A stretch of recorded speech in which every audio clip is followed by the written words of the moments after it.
The alarm pierced the darkness at 5:30, the same shrill tone that had dragged Callum Thorne from sleep every morning for the past 6 years. His hand found the phone on the nightstand without conscious thought, muscle memory from 1,000 identical dawns. The apartment was cold. November had arrived early this year, bringing with it the kind of biting chill that seeped through the old windows and settled into the bones of the building. He lay still for a moment, staring at the ceiling where a water stain had spread into the rough shape of a continent he couldn't name, and wondered if this was all there was. 43 years old, a mattress on a frame that squeaked when he shifted his weight, and a life measured in increments so small they barely registered as progress. The shower ran lukewarm by the time he stepped in. The building's ancient water heater had never recovered from whatever injury it had sustained before he moved in. He'd stopped complaining to the landlord after the third unanswered email. Some battles weren't worth fighting. The soap was generic, the kind that came in bulk from the discount store, and it left his skin feeling tight and slightly chemical. He dried off with a towel that had gone thin and rough from too many cycles through the basement laundromat, then dressed in the same rotation of clothes he'd been wearing for years. Jeans that had faded to a color somewhere between blue and gray. A plain black t-shirt, a flannel jacket that had belonged to someone else before he'd found it at a thrift store. The Morrison's Pharmacy name tag sat on the dresser, but he never wore it. Stockroom workers didn't need to advertise their names. Harper was already awake when he knocked on her door, hunched over her desk with a textbook open and her phone casting blue light across her face. 12 years old, and she already had the posture of someone carrying weight she shouldn't have to bear. Her dark hair fell in tangles around her shoulders, and she pushed it back with one hand without looking up. "Breakfast in 10 minutes," she nodded, still reading. He left the door cracked and moved to the kitchen, a narrow galley space barely wide enough for one person to turn around. The refrigerator hummed with a pitch that suggested it was considering giving up entirely. He pulled out eggs, bread, a carton of milk that was 2 days past its sell-by date but smelled fine. The pan was already on the stove, a cast-iron skillet he'd inherited from his mother, the only thing of value he'd managed to keep through the divorce. The eggs cracked clean, yolks bright yellow against the black surface of the pan. He worked quickly, efficiently, flipping them before the edges could crisp, pulling the toast at exactly the right shade of brown. This was something he could control. This was something he could get right. Harper appeared in the doorway as he was plating the food, her backpack already slung over one shoulder. She'd changed into jeans and a hoodie that was slightly too small for her, the sleeves riding up to expose her wrists. She'd grown 3 inches in the past year, and he hadn't kept pace with buying new clothes. Another item on a list that kept getting longer. "You finished that chapter?" "Most of it. There's a quiz today. You'll do fine. You always do." She slid into the chair across from him and picked up her fork. They ate in silence, the kind that had become comfortable through repetition. She didn't ask him about his day, and he didn't ask about hers. They'd found an equilibrium, a way of existing side by side that required minimal friction. When she finished, she rinsed her plate in the sink and stood by the door waiting. He grabbed his keys from the hook and followed her out. The truck was a 15-year-old Ford that burned oil and made concerning noises when he pushed it past 40 miles per hour. Harper climbed into the passenger seat and immediately pulled out her phone, her thumbs moving in rapid patterns across the screen. He didn't ask who she was texting. She was 12. She deserved some privacy. The engine turned over on the third try, and he backed out of the parking space with the heater blasting air that wouldn't warm up until they were halfway to her school. The route was automatic. Left on Maple, right on 5th, straight through the intersection where the light always turned red at exactly the wrong moment. The radio was broken, stuck on a station that played the same rotation of hits from 2 decades ago, and he'd long since stopped trying to fix it.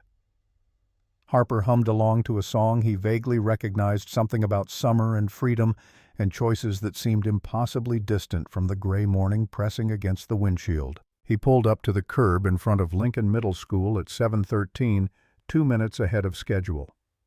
Harper opened the door before he'd even come to a complete stop, already scanning the crowd of students milling around the entrance.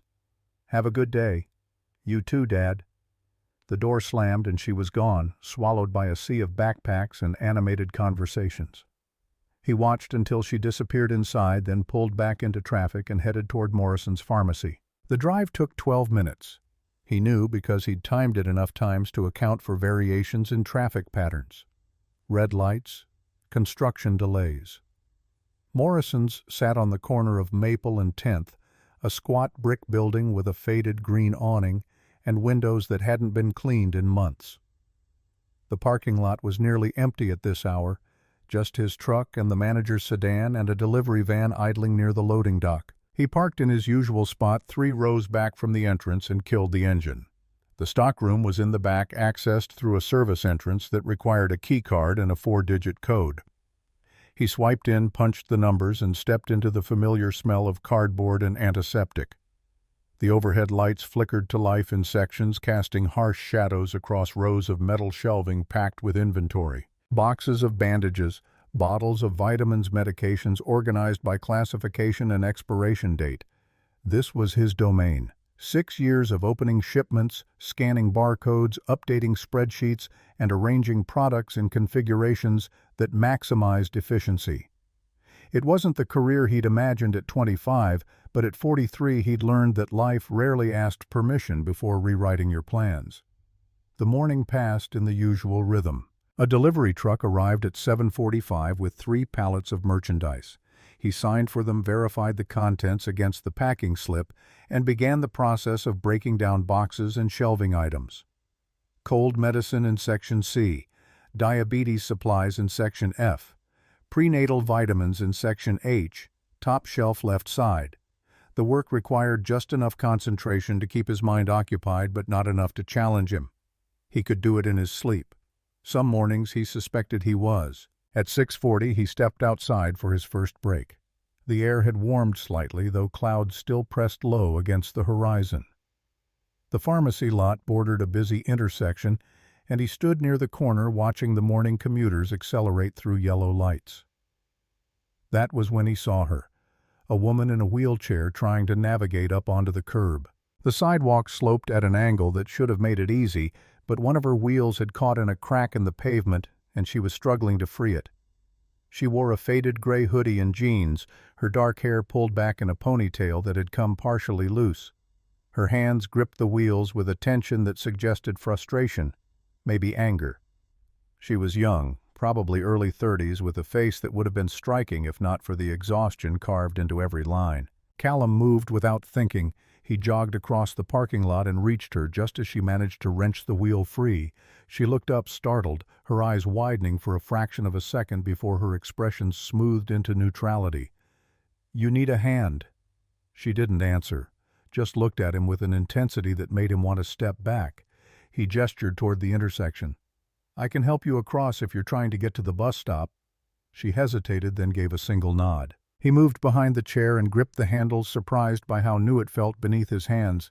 The metal was still shiny, unmarred by the scratches and dents that came with long-term use. He pushed her across the street, the wheels clicking over the painted lines in a rhythm that reminded him of a metronome. When they reached the far curb, he stepped back. "You're all set." Another nod. No words. No. Just a gaze that lingered a second too long before she turned away and began wheeling herself down the sidewalk toward the bus shelter. Callum stood there watching her go, a strange unease settling in his chest that he couldn't name. Then he shook it off and headed back to work. The next morning, she was there again. Same curb, same struggle with the crack in the pavement, same silent acceptance of his help. He didn't ask her name, she didn't offer it. By the end of the first week, it had become a routine. He'd finish the first round of inventory, step outside at 6:45 and find her waiting at the curb. He'd help her across, she'd nod, and they'd go their separate ways. His co-workers noticed. "You got yourself a morning date, Thorne. Just helping someone out." "Sure, that's what they all say." He ignored the teasing. What else was he supposed to do, leave her stranded? By the second week, he found himself watching for her. Not consciously at first, just a peripheral awareness that around 6:45 she'd appear at that same curb.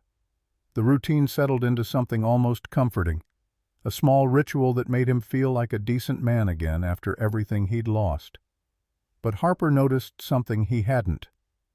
They were having dinner one Thursday evening, spaghetti from a jar and garlic bread from the freezer. Harper set down her fork with the deliberate precision she used when she wanted to seem casual about something that bothered her. "Dad, why does that lady stare at you like that?" Callum had been scrolling through his phone, barely listening. "What lady?" Harper took a bite, chewing slowly. "The one you help every morning. I saw her yesterday when you dropped me off. She was watching you from across the street, like really watching you. Not the normal way people look at someone." Something cold slid down Callum's spine. He forced a laugh. "You've been watching too many mystery shows. She's just grateful, that's all." Harper shrugged, but her eyes held that skeptical look she'd inherited from her mother. The look that said she knew when adults were lying to themselves. She didn't push it, but the question stayed with him through the rest of the meal, through the dishes, through the hour he spent trying to focus on a book before giving up and staring at the television without seeing it. That night he lay awake longer than usual, replaying his interactions with the woman. Had there been something strange in her gaze? He tried to picture her face clearly but found he couldn't. She'd become a fixture like the stop sign on the corner or the faded awning of the bakery next door. Present but not really seen. Except now that Harper had pointed it out, he couldn't unsee it. The way the woman's hands gripped the wheels of her chair, knuckles white with tension. The way she held herself rigid, even when he was helping her, as if she didn't trust him despite accepting his assistance every single day. The way her eyes tracked him as he walked back to the pharmacy, following his movements with a focus that felt heavier than gratitude should feel. The next morning he paid closer attention. When he approached her wheelchair, he noticed things he'd somehow missed before. The chair itself was relatively new, the kind covered partially by insurance but still expensive enough to suggest she hadn't been in it for very long. Her clothes were clean but worn. Jeans with frayed hems, the same gray hoodie she always wore, sneakers that looked barely used because she'd never need to walk in them. But her hands gripping the wheels as she tried to maneuver forward weren't the hands of someone who'd spent years in a wheelchair. They were strong but unscarred by the calluses that came from years of self-propulsion. These were the hands of someone still learning, still adjusting, still angry about having to adjust at all. "Beautiful morning." The words came out before he'd thought about them. He was trying to break the silence that had stretched across 3 months of these encounters. The woman tilted her head slightly but didn't respond. He could feel her attention on him even though she was facing forward, could sense the weight of eyes on the side of his face. The light changed. He pushed her across the intersection, the wheels clicking over the painted lines, and deposited her at the far curb. She nodded as always, and he turned to go. He'd made it 3 steps when he heard it. A sound so soft it could have been the wind, except there was no wind that morning. "Thank you, Callum." He froze, turned back. The woman was already wheeling herself down the sidewalk toward the bus stop, her back to him, moving with surprising speed for someone who'd seemed so helpless moments before. Callum stood at the edge of the crosswalk, heart-hammering cars honking, as the light changed again. She knew his name. But he'd never told her his name. He never wore a name tag. Morrison's didn't require them for stockroom workers. He'd never introduced himself, never mentioned it in passing. Harper had never called him anything but Dad in front of her. So how did she know? The question followed him through the rest of his shift, circling his thoughts like a persistent fly. Maybe someone at the pharmacy had mentioned his name within earshot. Maybe she'd overheard Harper calling him Dad one morning and later asked around. Maple Street was a small commercial district. People talked. There had to be a logical explanation. But that night, after putting Harper to bed, he did something he hadn't done in years. He dug out the old cardboard box from the top shelf of his closet, the one labeled Legal 2016 in his ex-wife's neat handwriting, and started going through the contents. Court documents from the divorce. Bank statements showing a checking account that had spent more time in the red than the black. Old bills marked with increasingly urgent notices. And beneath all of that, a folder he'd almost forgotten existed, stuffed with papers from an incident he'd spent 8 years trying to erase from his memory. His hands trembled as he opened it. The pages had yellowed at the edges, the ink slightly faded but still legible. Police reports, insurance documents, legal correspondence. and at the bottom a newspaper clipping he didn't remember saving. The headline was stark in bold print, "Local dance student's career ends in highway collision." The accident happened on a Saturday night in late March 2016. Callum had been 35, working as a delivery driver for a furniture company to make ends meet, while his marriage crumbled and his debt piled higher. He'd just finished his last drop-off of the day, a sectional sofa to a house in the suburbs, and was heading back to the warehouse when he saw the truck. A semi weaving slightly between lanes on Highway 95, its trailer drifting over the center line. Callum had been 3 cars back, watching it happen as if in slow motion. The truck jerked right over, corrected left, and then jackknifed across both lanes. The car directly in front of the truck, a small silver sedan, had nowhere to go. The impact was thunderous, metal screaming against metal, and then everything went silent except for the hiss of a radiator and the tick-tick-tick of a dying engine. Callum had pulled over with a dozen other drivers. Someone was already calling 911. Someone else ran toward the wreckage with a fire extinguisher. Callum approached the sedan, which had been crushed against the guardrail, its hood folded like an accordion. The driver's side was too mangled to see inside, but he could make out movement in the passenger seat. A young woman, maybe early 20s, her face pale with shock, blood streaming from a gash on her forehead. She was trying to speak, trying to point at something in the back seat, but Callum couldn't understand. Later he'd learned she'd been pointing at her dance bag at the acceptance letter to a prestigious company in New York that she'd just received that morning at the Future, that was being crushed along with her legs beneath the dashboard. The ambulance arrived 6 minutes later. By the time they extracted her from the vehicle, her legs were pinned beneath the dashboard, twisted at angles that made Callum's stomach turn. The paramedics worked with urgent efficiency, but Callum could see it in their faces. The girl in the sedan would never walk again. He'd given a brief statement to the police. Yes, he'd seen the truck lose control. No, he hadn't seen the sedan do anything wrong. And then he'd gone home and tried to forget. Tried to scrub the image of those twisted legs from his mind. Tried to unhear the sound of her screaming as they pulled her free. For 2 weeks he almost succeeded. But then the calls started. A lawyer representing the trucking company wanted to interview him. They were building a case, they said, trying to determine liability. Callum told them what he'd told the police. The truck had caused the accident. The sedan was innocent. But the lawyer kept calling, kept pressing, kept hinting that maybe Callum hadn't seen things as clearly as he thought. Maybe the sedan had been speeding. Maybe it had changed lanes suddenly. Maybe the young driver had been distracted texting, not paying attention. Maybe. And then the offers started. Small at first. $200 for his time and inconvenience if he'd just review his statement and consider whether he might have been mistaken about certain details. Then $500. Then $1,000. Callum was drowning. His wife had just filed for divorce. He was 3 months behind on rent. His credit cards were maxed out. He'd been eating ramen and peanut butter for weeks because he couldn't afford real groceries. Harper was 4 years old, and the thought of losing custody because he couldn't provide a stable home was a knife that twisted in his gut every time he looked at her. The $1,000 felt like a life raft in an ocean that was determined to pull him under. He told himself it was just a minor adjustment.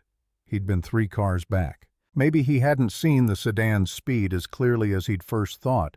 Maybe it had been going faster than the limit. Maybe that contributed to the driver's inability to avoid the collision. It was still the truck's fault primarily, but if the sedan bore even 15% of the blame, the settlement numbers would shift. The insurance companies would split the cost, the trucking company would pay less, and the girl, well, she'd still get compensation, just not as much. So Callum signed the revised statement. He took the money. He paid his rent. He bought groceries. He convinced himself that he hadn't really lied, just adjusted his recollection, that it was a victimless crime because the girl would still be taken care of just differently, that he'd had no choice, that anyone in his position would have done the same thing. And then he buried the folder at the bottom of his closet and never looked at it again. He didn't read the follow-up articles about how the reduced settlement had left the dancer. Her name was Grace Hollis. He remembered now, though, that wasn't quite right. Something else, Everly. Everly Ashford, unable to afford the long-term care she needed. Didn't read about how she'd lost her scholarship, her apartment, her spot in the New York company. Didn't read about how she'd spent 2 years in a rehabilitation facility and then been released with a wheelchair and a voucher for subsidized housing, and nothing else. Callum closed the folder, his hands shaking. The newspaper clipping fluttered to the floor, a photo of a young woman at 22 standing on point in a dance studio, her whole life ahead of her. He picked it up with numb fingers and stared at the face in the photograph. Dark hair pulled back, sharp cheekbones, eyes bright with ambition and hope. Then he pulled up the image in his mind of the woman he'd been helping every morning for 3 months. Same dark hair now streaked with premature gray. Same sharp cheekbones now hollowed by exhaustion. Same eyes, though they'd been bright with ambition in the photo and were now flat with something that looked like patience. A terrible, watchful patience. It was her. The dancer whose career he'd helped destroy. The girl whose legs had been crushed while he'd stood by and watched. And she'd been waiting at that curb every morning for 3 months, letting him help her, letting him feel like a good person, all while knowing exactly what he'd done. The next morning, Callum almost didn't go outside when he saw her at the curb. He stood in the pharmacy stockroom watching through the window as she struggled to navigate up onto the sidewalk, her wheels slipping on the concrete lip. Every instinct told him to stay inside, to pretend he hadn't noticed, to let someone else help her. But he knew with a sick certainty that she would wait. She would sit there every morning until he came out. Because whatever this was, whatever confrontation or revenge or reckoning she had planned, it required his participation. So he pushed through the door and walked toward her, his legs feeling like they belonged to someone else. She didn't look up as he approached, didn't acknowledge him until he reached for the handles of her chair. Then she spoke, still staring straight ahead. "Do you ever think about that night, Callum?" Her voice was calm, almost conversational, as if they were discussing the weather. Callum's hands froze on the chair. His throat felt tight, his tongue thick. "I don't know what you're talking about." She made a sound that might have been a laugh. "Of course you don't. People like you never do. It's easier that way, isn't it? To just forget. To tell yourself it didn't really matter. To cash the check and move on." The street around them seemed to blur, the morning sounds fading into white noise. Callum's mouth was dry, his heart slamming against his ribs. "Who are you?"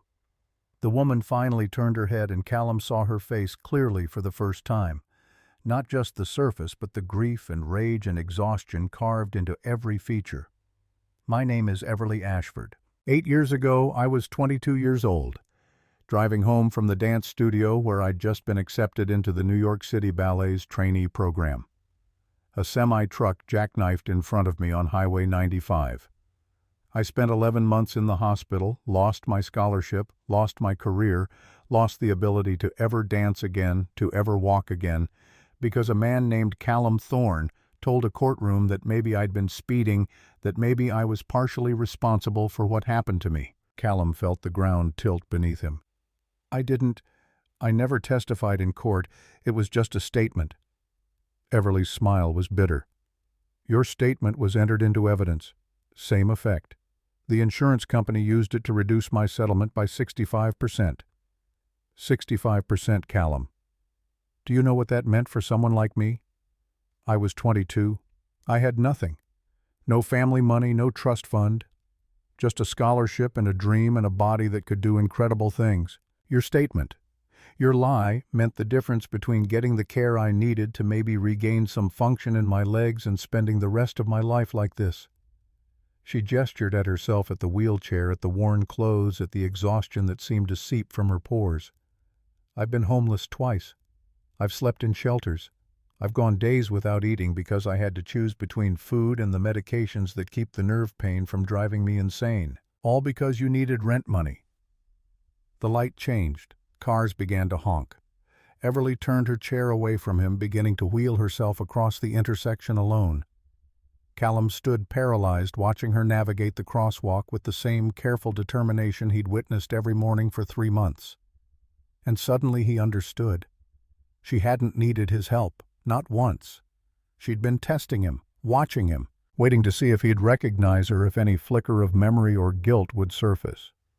And he'd failed the test every single day. He'd looked at her and seen a charity case, a good deed, an opportunity to feel better about himself. He'd never once seen her as a person he'd wronged.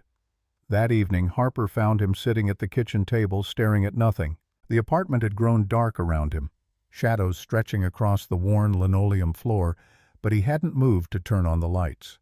He'd been there since getting home from his shift, replaying the moment Everly had said his name with such cold precision, the way her eyes had held no surprise when he finally recognized her, only a kind of grim satisfaction. "Dad, are you okay?" Callum looked at his daughter. 12 years old, still young enough to believe her father was a good man, still innocent enough to think the world made sense. How did you explain to your child that you'd destroyed someone's life, that you'd chosen your own survival over another person's future, that the man she thought he was didn't really exist? "Sophie." "Harper, Dad." "It's Harper." "Right. Sorry." He pressed his palms against his eyes, trying to organize thoughts that kept scattering like startled birds. Harper pulled out the chair across from him and sat down with the careful deliberation of someone approaching a wounded animal. "What happened?" The question hung between them. Callum could feel the weight of it, the expectation that he would provide some adult reassurance, some explanation that would make everything make sense again. But the lies he'd been telling himself for 8 years had finally run out of room to hide. If you found out someone you trusted had done something really bad a long time ago, would you still love them? Harper frowned, puzzled by the sudden shift. Like how bad Callum struggled to find words that wouldn't shatter her. Bad enough that someone else's whole life was ruined because of it. Harper was quiet for a long moment, her face serious in a way that made her seem older than her years. Then she said very carefully, "I think I'd want them to fix it if they could. And if they couldn't fix it, I'd want them to at least try to make it right. Because that's what good people do when they mess up. They don't just say sorry, they actually do something." She paused, studying his face with uncomfortable perception. "Did you do something bad?" Dad Callum wanted to lie, wanted to protect her from this, from him, from the knowledge that her father was capable of such casual cruelty. But he thought about Everly's face that morning, about the 8 years she'd spent paying for his cowardice, and he couldn't do it. "Yes, I did something very bad, a very bad thing, 8 years ago, and I think it's time I tried to fix it." Harper didn't ask what he'd done. Maybe she already knew, had pieced it together from the fragments of conversation and the look on his face. Or maybe she understood that some confessions needed to come in their own time. She reached across the table and put her hand over his, her fingers small and warm. "Okay, so let's fix it."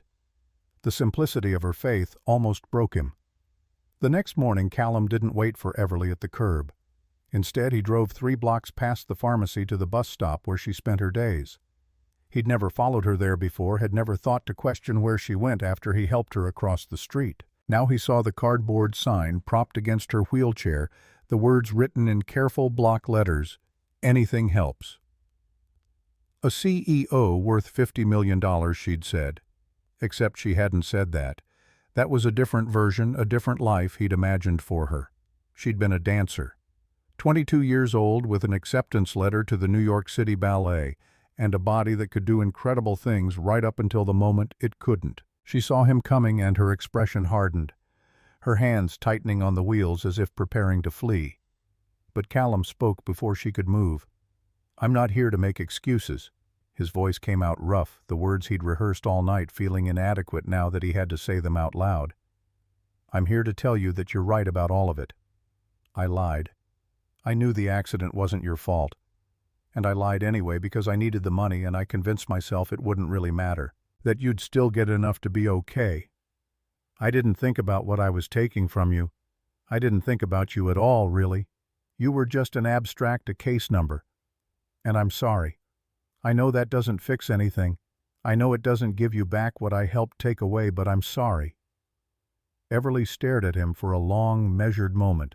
The morning light caught the silver in her dark hair, too much silver for 30 years old, the kind that came from stress and pain and nights spent wondering how you'd survive another day. Why now? Why not 8 years ago? Why not when it would have actually mattered? Callum shook his head helplessly. Because I'm a coward. Because I spent 8 years telling myself that what I did wasn't really that bad, that anyone would have done the same thing. Because my daughter asked me a question last night that I couldn't answer. And I realized that if I don't do this now, I'll never be able to look at her without seeing my own shame reflected back. He pulled an envelope from his jacket pocket and held it out with a trembling hand. This is a signed affidavit, a full recantation of my original statement. I contacted a lawyer yesterday. He says it probably won't reopen your case completely, but it might be enough to file an appeal for additional compensation. The trucking company settled with several other victims from accidents around the same time, and there's evidence they were systematically pressuring witnesses. If we can prove a pattern of fraud, you might have a chance. And if you want me to, I'll testify in person. I'll stand in front of a judge and tell them exactly what I did and why.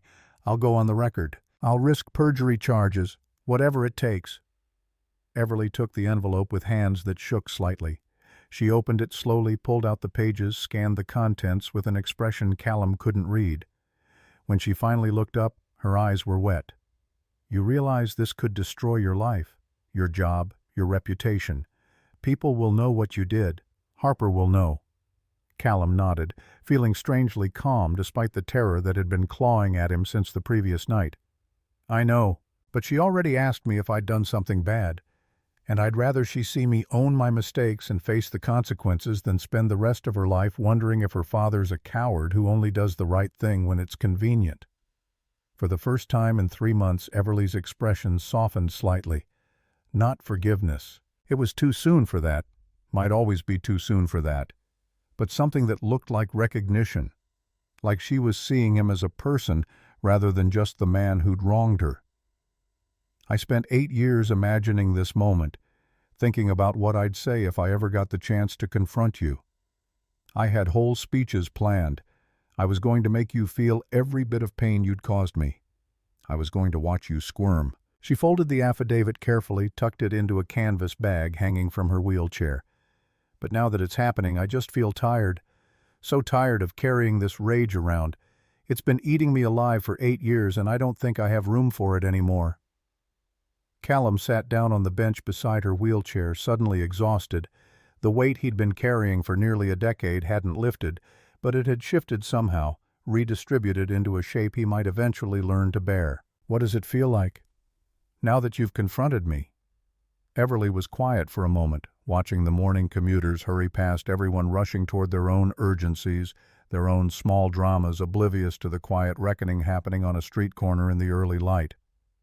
Like maybe we both get to stop carrying this alone now, after 8 years. It doesn't fix anything, doesn't give me back my legs or my career or the last 8 years. But at least now the truth is out there. At least now you have to live with it too. The silence that followed wasn't comfortable, but it wasn't hostile either. It was the silence of two people who'd been locked in orbit around a secret for so long that neither knew quite how to exist without it. Callum's phone buzzed in his pocket. A text from the pharmacy manager asking where he was. He was already 20 minutes late for his shift. I have to go. But I meant what I said. Whatever you need from me, I'll do it. Everly nodded without looking at him. I'll think about it. He stood to leave, then paused. The homeless thing. You said twice. When? Her jaw tightened. First time was 2020. Lost my subsidized housing when the building was sold. Spent 4 months in a shelter before I found another place. Second time was 2022. Got sick, couldn't work, couldn't pay rent. 3 months that time. Callum felt something crack open in his chest. A fresh awareness of just how much damage a single lie could do when given enough time to metastasize. I'm sorry. I know I keep saying that, but I don't know what else to say. Everly finally looked at him, her eyes hard and clear. Then stop saying it and start doing something. The call came 3 days later. Not from Everly, but from a lawyer named Marcus Webb who specialized in witness tampering cases. He'd reviewed Callum's affidavit and found it compelling, particularly in light of a pattern he'd been tracking for the past year. The trucking company that had pressured Callum in 2016 had been involved in 23 similar cases over the course of a decade. Webb had testimony from 2 other witnesses who'd also been paid to adjust their statements, and he believed there was enough evidence to trigger a federal investigation. But there was a catch. The company knows we're coming. They've already sent cease and desist letters to the other witnesses threatening criminal perjury charges if they recant. You need to understand what you're walking into, Mr. Thorne. If you move forward with this, they're going to come after you hard. They have the resources to make your life very difficult. Callum was in the pharmacy stockroom when he took the call, surrounded by boxes of cold medicine and diabetes supplies. Through the small window, he could see the intersection where he'd helped Everly cross the street every morning for 3 months, where she'd tested him and found him wanting. "I understand. Do it anyway." Webb's voice carried a note of approval. "All right then. I'll file the motion next week. In the meantime, don't talk to anyone from the company or their legal team. Forward any communications directly to me. And Mr. Thorne, you might want to prepare yourself. This is going to get ugly before it gets better." The lawyer wasn't exaggerating. Within 48 hours, Callum received a letter from the trucking company's attorneys, a dense document filled with legal jargon that boiled down to a simple threat: recant the recantation or face criminal prosecution for perjury. The letter was delivered to the pharmacy, which meant his employer now knew something was happening. The manager called him into the office that afternoon. "Callum, I need to ask you something, and I need you to be straight with me. Are you involved in some kind of legal trouble?" The office was small and windowless, decorated with motivational posters about teamwork and customer service. The manager, a tired-looking man in his 50s named Gerald, sat behind a desk cluttered with inventory reports and empty coffee cups. "It's complicated. There's a case from 8 years ago that's being reopened. I'm cooperating with an investigation." Gerald leaned back in his chair, the springs creaking under his weight. "This is going to affect the pharmacy." "I don't think so. It's personal." Gerald was quiet for a moment, then sighed. "Look, I like you, Callum. You're reliable. You show up on time, you do good work. But I can't have legal drama spilling into this place. Morrison's is a family business and we can't afford any kind of negative publicity. I'm going to need you to take a leave of absence while this gets sorted out." The words were spoken gently, but their meaning was clear. Callum was being fired just with enough plausible deniability that the pharmacy could claim it was temporary if anyone asked. "I understand." He cleaned out his locker that afternoon. 6 years of accumulated belongings fit into a single cardboard box: a coffee mug Harper had given him for Father's Day, a spare jacket, a paperback mystery novel he'd never finished. Gerald shook his hand at the door and wished him luck, and Callum walked out into the November cold without a job for the first time in 6 years. Harper was doing homework at the kitchen table when he got home early. She looked up surprised, then took in the box under his arm and the expression on his face. "They fired you." It wasn't a question. Leave of absence. Basically the same thing. She closed her textbook with deliberate care. "Because of the thing you're fixing. Because of the thing I'm fixing." Harper chewed her lower lip, a habit she'd had since she was small. "Are we going to be okay?" The question carried weight beyond the immediate concern about rent and groceries. She was asking if they would survive this, if the structure of their small, careful life could withstand the earthquake he'd set in motion. Callum set the box down and pulled out the chair across from her. "I don't know. Honestly, I don't know what's going to happen. But I know that if I don't do this, if I walk away now, I won't be able to live with myself. And I don't want to teach you that the truth only matters when it's convenient." Harper nodded, slowly processing this. "Mom called yesterday. She wanted to know if I was coming for Thanksgiving." The mention of his ex-wife sent a familiar spike of anxiety through Callum's chest. Jessica had remarried 2 years ago to a dentist with a house in the suburbs and a retirement plan, and she'd made it clear she thought Harper would be better off spending more time in that stable environment. "What did you tell her?" "That I'd think about it." "Do you want to go?" Harper shrugged, but the gesture was too casual to be genuine. "I don't want to leave you alone if things are hard." Callum reached across and squeezed her hand. "I'll be fine. You should go if you want to." Your mom misses you." Harper looked at him with those two old eyes. "She's going to find out, isn't she?" "About what you did?" "Probably. The lawyer said there might be media coverage if the federal investigation moves forward. It's not a secret anymore. Will she try to take me away?"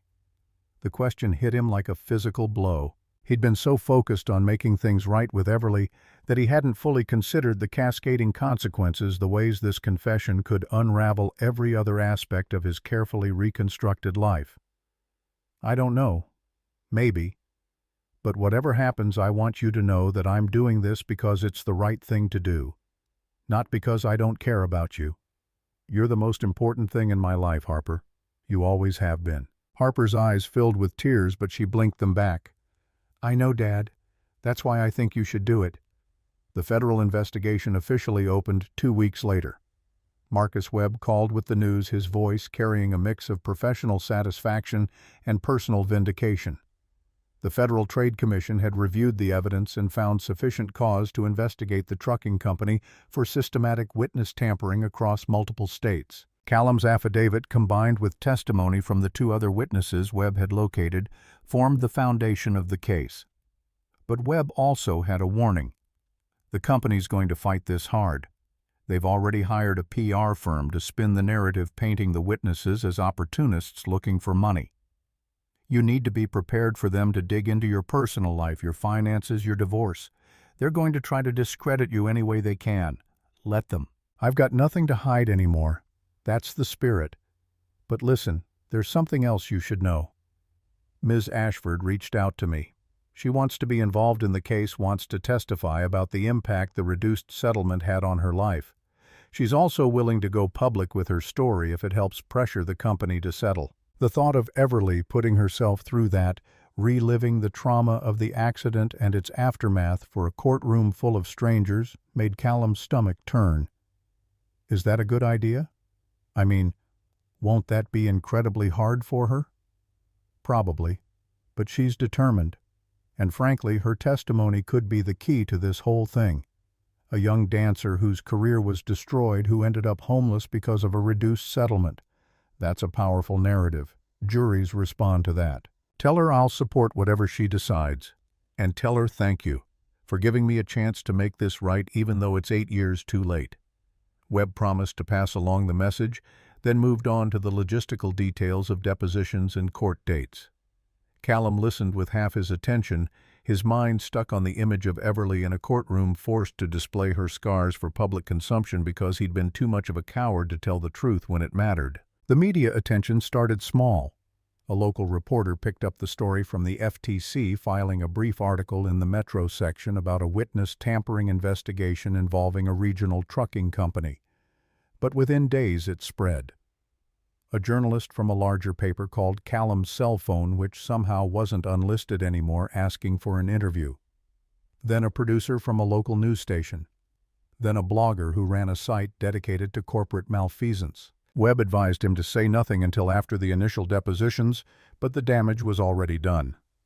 People in the neighborhood recognized him from the online articles.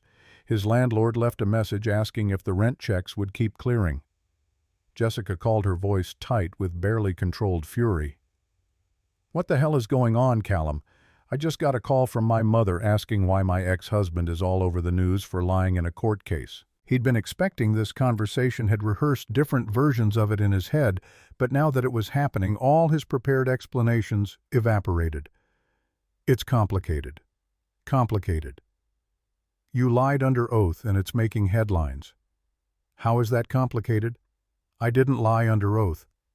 I gave a false statement to the police, and then that statement was used in a civil case, and now I'm trying to correct it. 8 years later. Why now?" "Callum, what changed?" He could hear the real question underneath. "What does this mean for Harper?" "I ran into the person I hurt, the woman whose life I helped destroy, and I couldn't keep lying to myself about what I'd done." Jessica was silent for a long moment.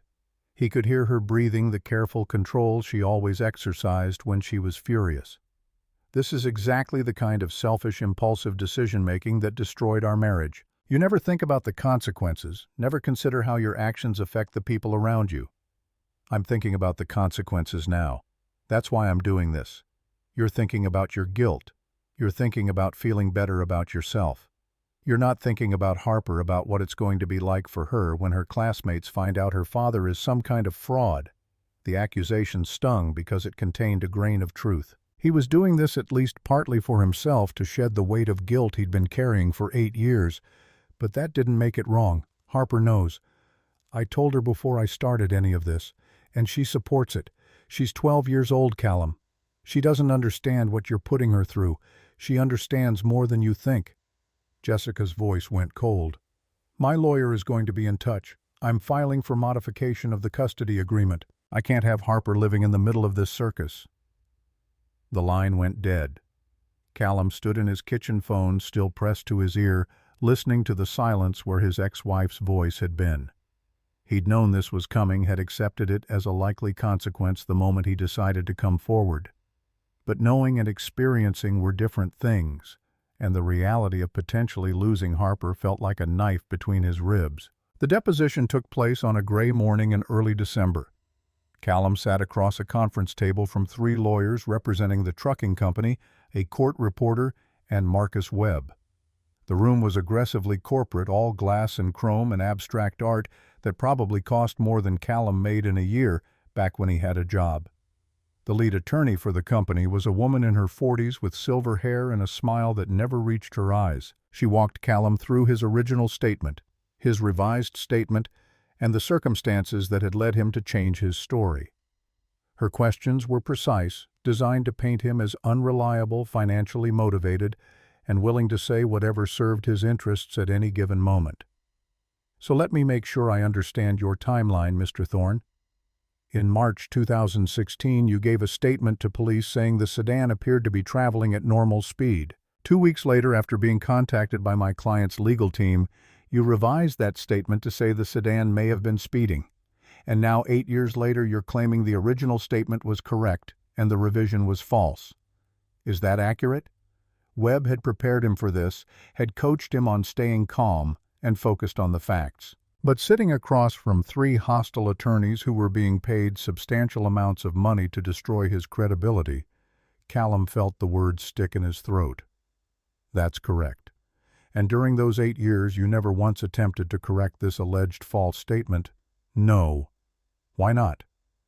Because I was a coward. Because I told myself it didn't matter that the girl in the accident would still be compensated adequately. Because I took the money your client offered me and tried to forget I'd ever been involved. The attorney's expression didn't change. How much money did my client offer you, Mr. Thorne? $1,000. And you accepted it? Yes. What did you use the money for? Callum forced himself to maintain eye contact. Rent, groceries, basic living expenses. I was 3 months behind on rent and about to be evicted. My wife had just filed for divorce and I had a 4-year-old daughter. I was desperate. So you were willing to compromise your integrity for $1,000? Yes.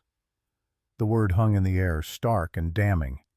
Webb shifted slightly in his chair, a subtle signal to proceed carefully. And now, 8 years later, you're claiming you want to tell the truth out of some sudden moral awakening.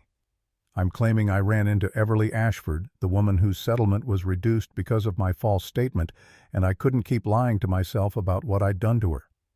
I'm claiming that I realized my daughter deserved a father who owned his mistakes, instead of hiding from them.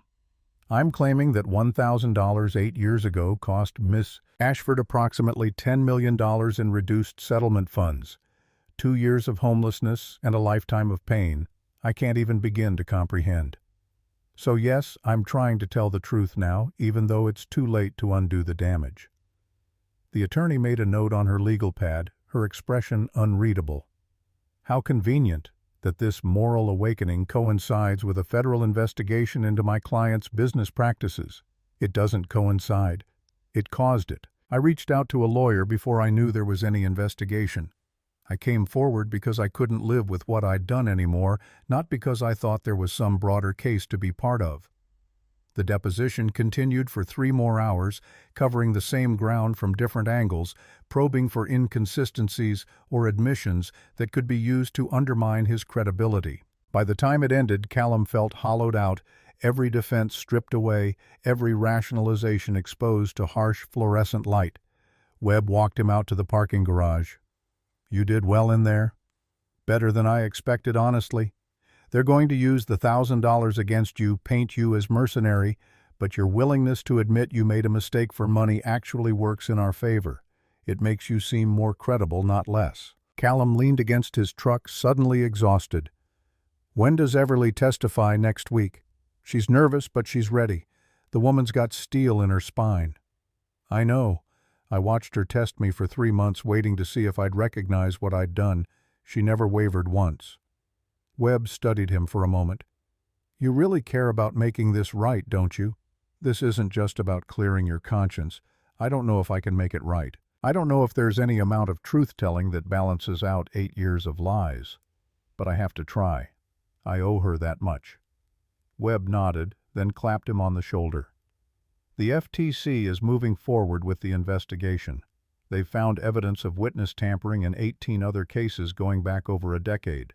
Your affidavit was the crack that broke the dam. Whatever happens with Ms. Ashford's settlement, you should know that you've likely helped a lot of people get justice." The words should have provided some comfort, but all Callum could think about was Harper and the custody hearing scheduled for next month, and the look on Everly's face when she'd said she was tired of carrying her rage alone. That night, he couldn't sleep. He lay in bed listening to the sounds of the building settling, the distant sirens, the couple arguing in the apartment above. At 2 a.m, he got up and pulled out the box of legal documents again, this time looking for the original police report from the accident. The details were starker than he remembered. The semi-truck driver had been awake for 22 hours in violation of federal rest regulations. The sedan's speed was estimated at 63 miles per hour in a 65 zone. There had been no evidence of distraction, no phone records showing texts or calls at the time of impact. The accident had been entirely unambiguously the truck driver's fault, and Callum had helped them shift the blame anyway. He thought about Everly at 22, driving home from the studio with an acceptance letter on her passenger seat and her whole future mapped out in arabesque and pirouette. He thought about the moment of impact, the sound of metal crushing metal, the pain as her legs were pinned beneath the dashboard. He thought about the 11 months in the hospital, the 2 years in rehab, the slow grinding realization that she would never dance again.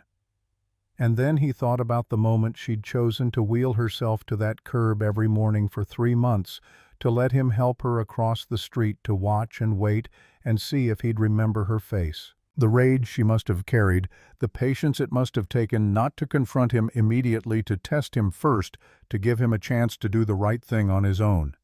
He'd failed that test. But maybe after 8 years he could still pass a different one.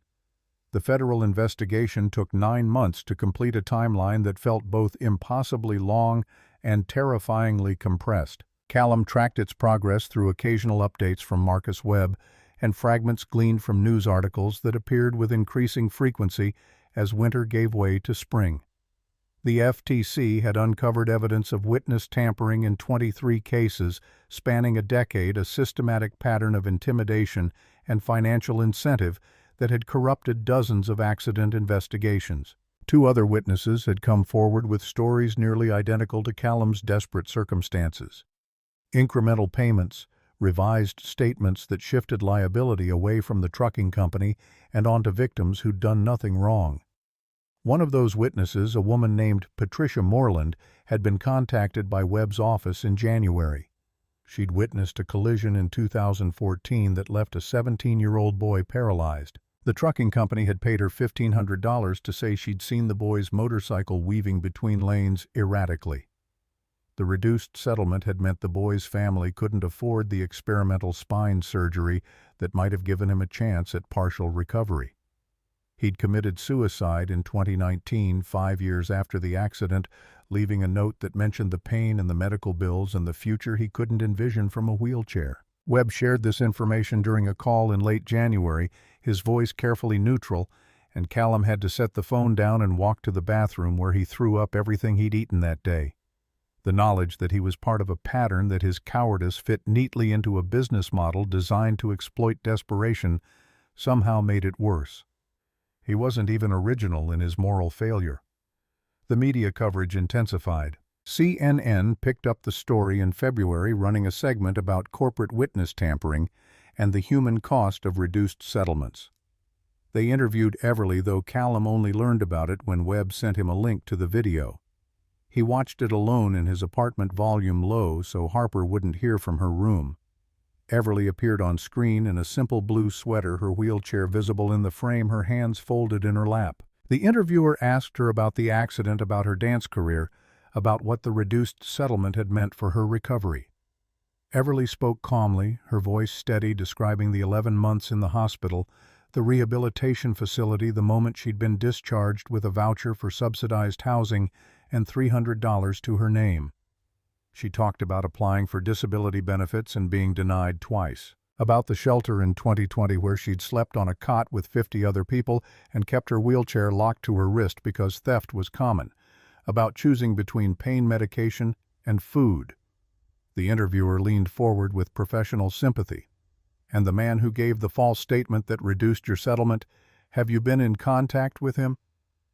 Everly's expression didn't change. Yes, he reached out to me last fall. He's cooperating with the federal investigation now, trying to correct what he did 8 years ago. How do you feel about that? About him coming forward after all this time? Everly was quiet for a moment, and Callum found himself holding his breath. I spent a long time being angry. Years. That anger kept me going through some very dark periods, gave me something to focus on besides the pain and the loss. But anger is exhausting. It takes up space you need for other things, like figuring out how to build a life that looks nothing like the one you planned. So when he came forward, when he actually took responsibility instead of just offering empty apologies, I didn't feel vindicated exactly. I just felt tired, like maybe I could finally set down something I'd been carrying for too long. Callum stopped the video. He sat in the dark living room with his laptop screen casting blue light across his face, replaying her words. Like maybe I could finally set down something I'd been carrying for too long. He wondered if that was true, or if she'd said it because it was what the interviewer wanted to hear, what the audience watching at home needed to believe about forgiveness and healing and the redemptive power of truth. The settlement was announced in early April. The trucking company had agreed to pay rather than face criminal prosecution. The terms weren't fully disclosed, but Webb called to say that Everly would receive an additional payment of $12 million, bringing her total compensation closer to what the original settlement would have been before Callum's false statement reduced it. It wasn't the full $15 million she should have received, wasn't enough to truly compensate for 8 years of suffering, but it was something. More than that, the settlement included a provision requiring the company to establish a victims' compensation fund for all the other cases where witnesses had been pressured to provide false testimony. Patricia Moreland would receive payment on behalf of her deceased son. 14 other families would finally get the settlements they'd been cheated out of years ago. Webb sounded satisfied when he delivered the news. "This is a big win, Callum. You should feel good about what you've accomplished here." But Callum couldn't feel good, not really. He'd helped undo some of the damage, but he hadn't created the damage in the first place. You didn't get credit for cleaning up your own mess. The unexpected email arrived 2 weeks later from an organization called the Witness Advocacy Project. They'd been following the coverage of the trucking company case and were impressed by Callum's willingness to come forward despite the personal cost. They had an opening for a community outreach coordinator, someone who could speak to potential witnesses about the importance of accurate testimony and the resources available to help them resist intimidation. The salary was $45,000 a year less than he'd made at Morrison's, but it came with health insurance and the possibility of doing work that actually mattered. Callum scheduled an interview, then spent an hour in front of his bathroom mirror practicing answers to questions about why he was qualified to talk to people about integrity and honesty. The irony wasn't lost on him. The interview took place in a small office in a converted warehouse sitting across from a woman named Dr. Sarah Chen, who'd founded the organization after her brother had been intimidated into changing his testimony in a medical malpractice case. "I'm not going to pretend you're the obvious choice for this position. Your history makes some of our board members uncomfortable. But I think that history is exactly why you might be effective. You understand from personal experience how easy it is to make the wrong choice when you're desperate. You know what it costs both to yourself and to the people you hurt. That's valuable knowledge if you're trying to help others avoid the same mistake. Callum chose his words carefully. I don't want to be a cautionary tale. I don't want to make what I did seem like some inevitable outcome of economic pressure. I had choices, and I made the wrong one. But if sharing that experience can help even one person choose differently, then maybe the last 8 years weren't entirely wasted. Dr. Chen studied him for a long moment. The job involves a lot of public speaking. Conferences, community meetings, sometimes media interviews. You'd be representing the organization, which means your past will be scrutinized constantly. Can you handle that? I've spent 8 years trying to hide from what I did. I think I can handle people knowing the truth. He got the job. The custody hearing was scheduled for mid-September, nearly a year after he'd first recognized Everly at the curb outside Morrison's pharmacy. Jessica arrived with her lawyer, a sharp-eyed woman in an expensive suit who radiated competence and disapproval in equal measure. Callum sat at the respondent's table with a court-appointed attorney who'd been assigned to his case 3 days prior and had spent exactly 1 hour reviewing the file. Jessica's lawyer presented her case with clinical efficiency, the news coverage showing Callum's involvement in a witness tampering scandal, his unemployment from December through April, his admission under oath that he'd accepted money to provide false testimony. The argument was clear: Callum was unfit to provide the stable moral environment a 12-year-old girl needed. Callum's attorney offered a weak defense, emphasizing his cooperation with federal investigators and his new employment at the Witness Advocacy Project. But the words felt hollow even as they were spoken. Then the judge asked if either party wished to call witnesses, and Jessica's lawyer stood. "We'd like to call Harper Thorne, Your Honor." Callum's chest constricted. His attorney objected on grounds that questioning a minor in a custody dispute could be traumatic, but the judge overruled, noting that Harper was old enough to have her preferences considered. Harper walked to the witness stand with her shoulders back and her chin raised, wearing a dress Callum had never seen before that must have come from Jessica's house. She took the oath with a steady voice, then sat down and looked directly at the judge, not at her mother or her father. Jessica's lawyer approached with a kind smile.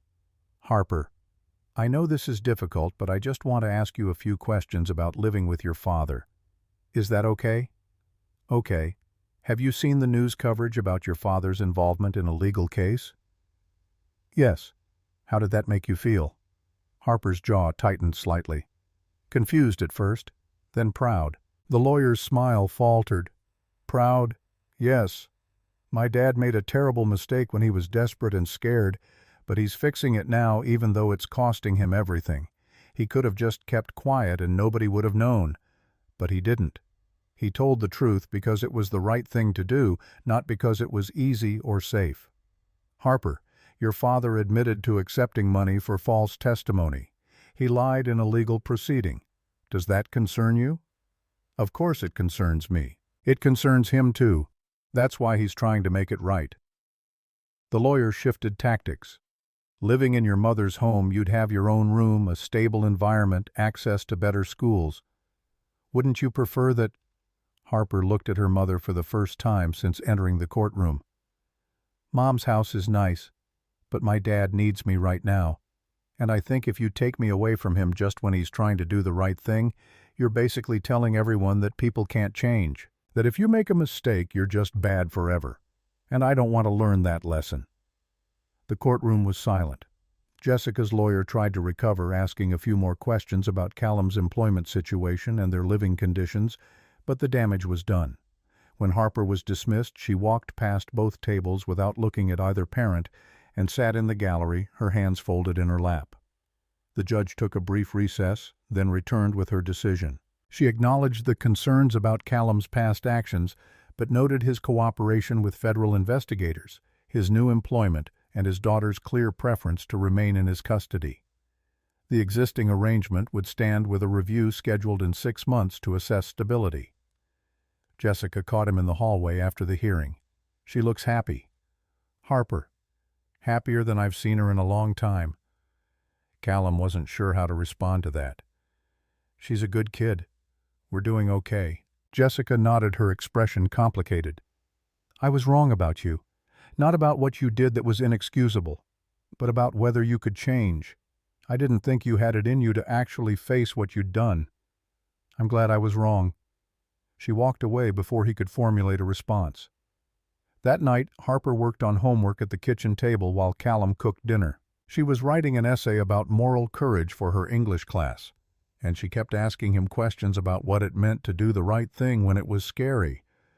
Callum answered as honestly as he could, drawing on his own failures and the long road back from them. When Harper finally finished her essay and read it aloud, a piece about how real courage meant admitting your mistakes, even when the consequences were terrible, Callum felt tears prick his eyes. "That's beautiful, sweetheart." Harper shrugged, embarrassed but pleased. "I just wrote about you, Dad, about what you did." Callum pulled her into a hug, holding on tighter than necessary. "You know I'm not a hero, right? What I did 8 years ago was terrible. I hurt someone badly because I was scared and selfish." Harper pulled back to look at him seriously. "I know. But you fixed it when you could have just kept hiding. That's what makes you brave. Not that you never messed up. That you made it right even though it was hard." The work at the Witness Advocacy Project was harder than he'd anticipated, not physically, but emotionally. He spent his days meeting with people who'd witnessed accidents or crimes and were being pressured to change their stories. Some were offered money like he'd been. Others were told that cooperating with insurance companies or prosecutors would bring legal trouble down on their own heads. Callum listened to their fears and their justifications and their desperate calculations about what they could afford to lose, and he saw himself reflected in every conversation. He told them the truth that lying might solve an immediate problem but would create a debt that compounded with interest over years. That the money or the safety they were promised in exchange for false testimony would never be worth the weight they'd carry afterward. That choosing integrity when you were desperate was impossibly hard, but living with yourself after choosing convenience was harder. Some of them listened. Some didn't. He learned not to take the failures personally, though it was difficult when he knew exactly what path they were choosing and where it would lead. In late April, 6 months after their confrontation at the bus stop, Callum ran into Everly at a coffee shop near the university campus.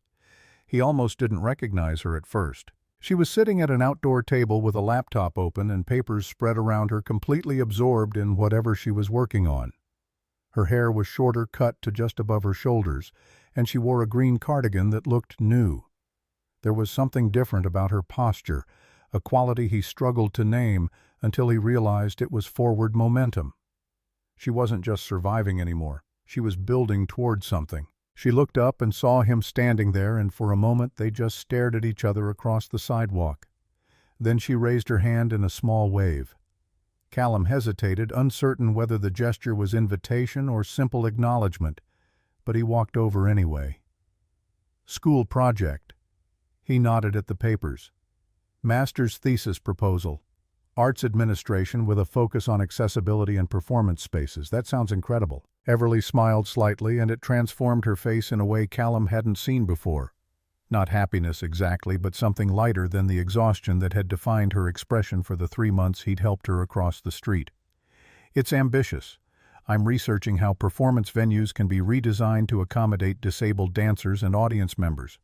There's a lot of work being done in Europe, but American theaters are decades behind. I figure if I can't dance anymore, at least I can help create spaces where other people can." Callum felt something shift in his chest, a recognition that whatever debt he owed her could never be repaid. But she was moving forward anyway, building a future from materials he couldn't have imagined. "Do you have a minute?" Everly gestured at the empty chair across from her. Callum sat uncertain what this conversation would become, but willing to find out. They talked for almost an hour, careful at first, circling around the history between them like dogs navigating territory where buried mines might still be active. But gradually the conversation found a rhythm that felt almost natural.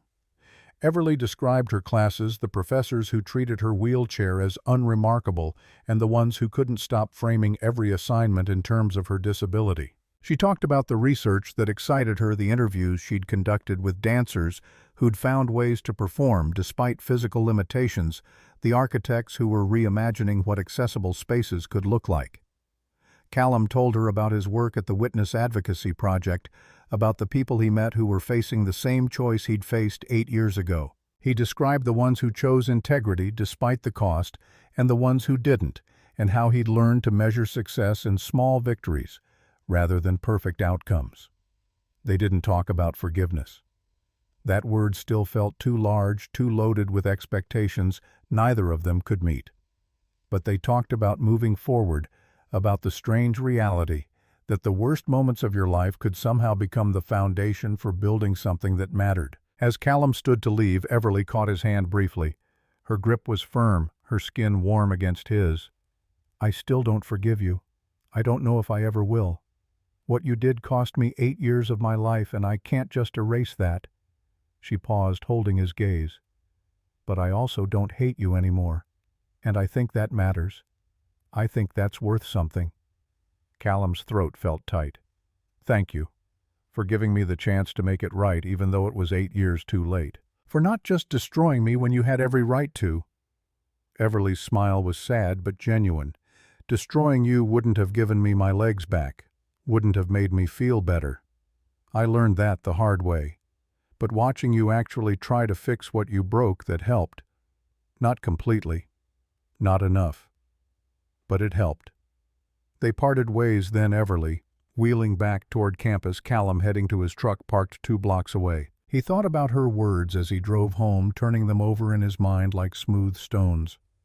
She didn't forgive him, but she didn't hate him anymore either. It wasn't redemption. That was too neat, too simple for something as complicated as what they'd been through. But it was something. A small mercy in a world that rarely offered second chances. A reminder that the hardest conversations were often the ones that set you free. The years that followed weren't marked by dramatic reconciliation or tearful apologies. Instead, they were filled with the quiet accumulation of small moments that slowly, incrementally built something neither of them had words for. Callum continued his work with the Witness Advocacy Project, and over the next 3 years, he helped 47 witnesses come forward in cases similar to his own, providing them with legal support and the courage to tell the truth despite pressure and intimidation. He spoke at conferences, his past scrutinized and dissected by strangers who wanted to understand how someone could make the choice he'd made. He learned to stand in front of rooms full of people and say, "I was desperate and I was scared and I convinced myself that lying wouldn't really hurt anyone. I was wrong, and I've spent every day since trying to help others avoid that same mistake." Everly's foundation grew beyond anything she'd initially imagined. What started as a modest grant program for disabled entrepreneurs became a comprehensive organization that provided funding, mentorship, and resources to 127 small businesses focused on arts and accessibility. She hired a staff of 5 established partnerships with major performance venues across the country and became a sought-after speaker on disability rights and inclusive design. The work didn't erase the 8 years she'd lost, didn't give her back her dance career or her legs, but it gave her something she hadn't expected, a purpose that felt as meaningful as the one that had been taken from her. They saw each other occasionally, always by chance, never by design. A nod across a crowded conference room where they were both speaking. A brief conversation in line at the coffee shop where they'd talked that afternoon in April. Once Everly asked his opinion on a grant proposal from a witness advocacy organization, and Callum spent an hour reviewing the materials and providing feedback that she actually incorporated into her decision-making. Small interactions, mundane and careful, that slowly built something that wasn't friendship, but wasn't enmity either. Harper graduated from high school and enrolled in college, choosing to study social work because she told Callum she wanted to help people navigate systems that were designed to grind them down. He recognized the echo of his own journey in her choice and felt something close to pride, though it was complicated by the knowledge that she'd learned those lessons by watching him fail and then try to rebuild. On the morning of Harper's college graduation, 4 years after he'd first recognized Everly at the curb outside Morrison's pharmacy, Callum woke early and drove to that same intersection. The pharmacy had changed hands since then, Morrison's replaced by a CVS with bright signage and a remodeled interior that bore no resemblance to the place where he'd worked for 6 years. But the curb was the same, the crack in the pavement still visible where Everly's wheelchair had caught that first morning in August. He stood there for a long time, remembering the ritual they'd built, the 3 months of silent crossings that had been both test and invitation. Remembering the moment she'd said his name, the way his entire world had tilted on its axis when he finally understood what he'd done and who she was. Remembering the weight of 8 years of lies and the relief of finally setting that weight down, even though the burden had been replaced by something else, not lighter exactly, but more honest, more bearable. A voice behind him cut through his reverie. "You planning to stand there all morning, or do you have somewhere to be?" Callum turned. Everly sat in her wheelchair on the opposite side of the street, waiting at the curb exactly where she'd waited 1,000 times before. But this time she was smiling, a genuine expression that reached her eyes and softened the lines that exhaustion and pain had carved into her face over the years. "Graduation starts in an hour. Harper made me promise I'd get you there on time." She'd been invited. Harper had invited her and she'd come.